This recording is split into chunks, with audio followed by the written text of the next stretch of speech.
us will travel to be with loved ones, and sometimes that means leaving our furry family members behind. That's right. Increasingly popular apps offer pet sitting and boarding services, promising love care from trusted and approved sitters. But 13 Chief Investigator Darcy Spears found that those claims aren't always true. We've got the bells right here, and he would just, when it was time to go out. And this is super hard because this is where his food and water normally are. So you're looking at that empty mat every day? Yeah, and just hoping that we can find him pretty quick. Jody Leishman holds back the heartache as she talks about Louie, her family's 7-year-old Pekingese Shih Tzu mix. I helped find Louie. Instead of getting her Southwest Valley home ready for the holidays, she's posting flyers, searching streets, and combing social media. I had 4 pictures sent to me today. For any sign of the dog they've had since he was 8 weeks old. How is he going to survive out in the wild? Louie went missing October 20th when he was in the care of a Rover dog sitter. It all started when the Leishmans planned an October trip to California. They turned to the Rover app, which many describe like a rideshare platform, but for pet sitting and boarding. The user creates an account and searches for a sitter in their area who they think will be a good fit. We looked at Rover and looked through reviews. Finding multiple 5-star reviews, she says, as well as multiple repeat customers for the sitter they selected. And we went over and did a meet and greet with her and felt like it was kind of like this family environment. The sitter they hired was 29-year-old Angelica Strickland, who lived at the time in this house near Jones and Warm Springs. Jody says Louie bonded with Angelica's toddler during the meet and greet, and that increased their comfort level, as did the Rover guarantee. According to the website, it covers $25,000 in vet bills and offers 24/7 support if something happens to the pet while in their care. It just seemed like this is going to be a good situation for him to be in. At 6 p.m. on Wednesday, October 19th, they dropped Louie off at Strickland's house and hit the road to California.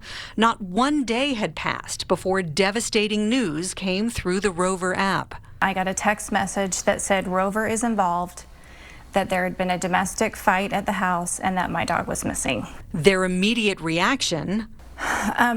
Pure horror. He's in a neighborhood that he's never been in before. He'd only been at the house for less than 12 hours. They called friends and family who immediately started searching for Louie, then cut their trip short to come home. They've been looking for Louie ever since, 29 days and counting. This Ring video shared with 13 Investigates shows an out-of-breath Strickland holding her daughter and knocking on a neighbor's door at 4 a.m. on October 20th. Can you please help us? What's wrong? I'm across the street. My boyfriend, he just kicked my and took my phone. Please, I just need to call my parents or somebody. 13 Investigates obtained this arrest report from that night. Strickland told Metro her boyfriend, Sergio Arturo, started pounding on a bedroom door and demanded that she leave the house. Fearing Arturo would leave to Mexico with their daughter and because she was boarding dogs, Strickland told police she refused to leave. That's when she claims Arturo punched her in the face. He was arrested on 2 charges of domestic violence, 1 a felony. He pleaded not guilty and is set for a preliminary hearing in December. The Leishmans later learned Strickland herself has a criminal record. I was terrified. I felt terrible. I chose this person. I chose this person to watch our dog. Court records show Strickland was charged with child abuse and domestic battery after an incident in May. And if she would harm a child or a spouse, then what would she do to a dog? The Leishmans say Strickland's profile, which has since been taken down, showed she'd been a Rover sitter for several years.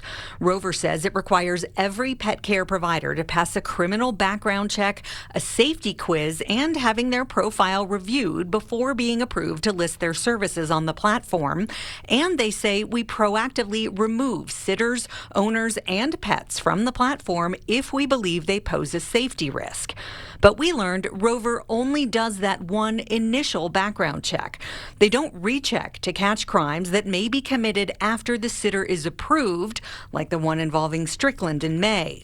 According to the police report from that night, Metro officers responded to a domestic disturbance call at Strickland's home.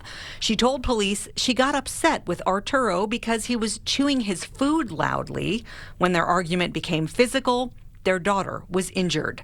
Strickland was arrested. The report says she admitted scratching Arturo's neck and said, "If I wanted to beat his I would have put the child down and beat his okay?" Strickland's child abuse charge was dismissed when she pleaded no contest to the domestic battery offense in September. She got a suspended jail sentence, and if she stays out of trouble, the battery charge will also be dismissed. The case is set for a status check in December. Neither Strickland nor Arturo have responded to our multiple requests for comment.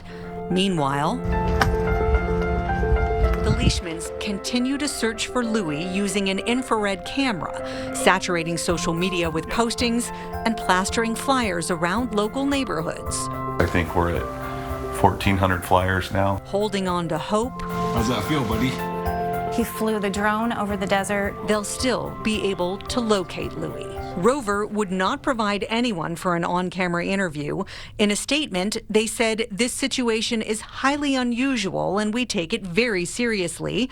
As soon as we were informed Louis was missing, our 24/7 trust and safety team immediately took action to help bring him home, including sponsoring a $500 reward, paying for hundreds of flyers, and posting in online pet finding forums that send alerts to local shelters and veterinarians. We have also issued Louis' family a complete refund.